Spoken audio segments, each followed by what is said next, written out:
le conseil municipal quand même qui a voté quand même ce grand projet donc du PACASEN.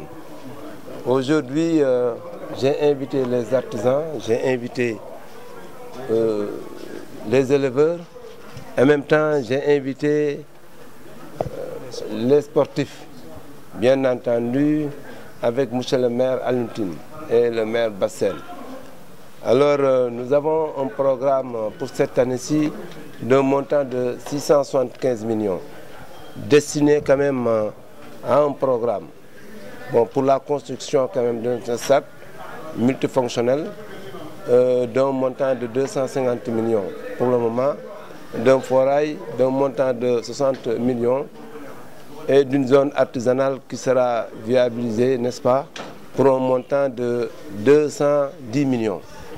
Alors nous sommes là quand même pour discuter, quand même c'est tout à fait normal, pour leur proposer quand même le projet, pour recueillir, n'est-ce pas, leurs observations et travailler avec eux, bien entendu avec l'architecte, pour revenir encore d'ici quelques jours pour le proposer, n'est-ce pas, un projet final selon quand même bien entendu leurs accords.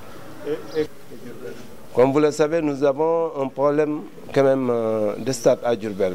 Le stade Ely Manel Fall, c'est un stade régional.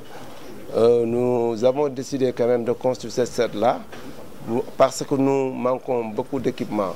Dans ce stade-là, nous avons prévu, donc pour les lutteurs, nous avons prévu quand même un plateau multifonctionnel pour les basketteurs, les handballeurs, bref, tout le monde, tous les sportifs. Alors nous allons nous réunir, je crois, le samedi prochain pour pouvoir voir éventuellement ce que nous allons faire. Mais comme vous le savez, Diourbel manque vraiment beaucoup d'équipements au niveau du sport. C'est la raison pour laquelle nous voulons quand même construire ce stade municipal, donc qui sera un programme. Je viens dire un grand programme. Nous allons quand même, nous aurons des priorités quand même que nous allons dégager.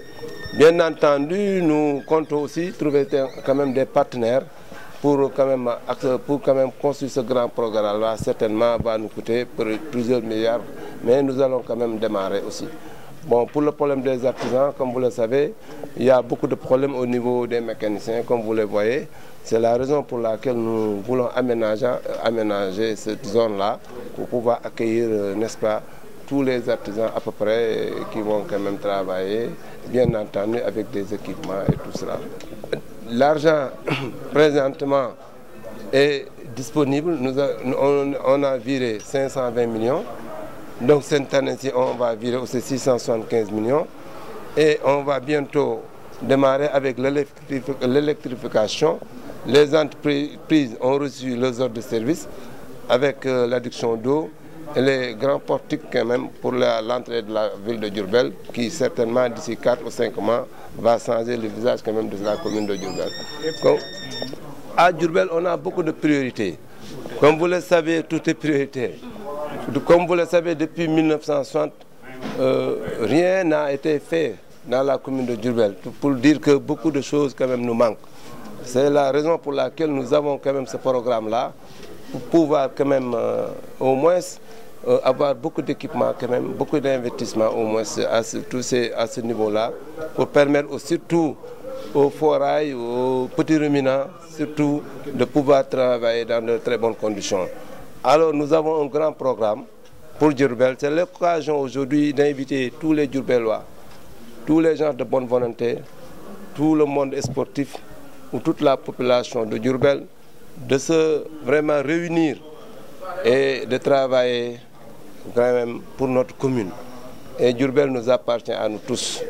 Nous seuls, on ne peut pas vraiment réaliser ce grand projet-là. C'est la raison pour laquelle j'invite non seulement les bailleurs de fonds, mais j'invite toute la population diourbelloise quand même à épouser quand même ce projet-là, certainement qui va quand même nous rendre heureux d'ici quelques années.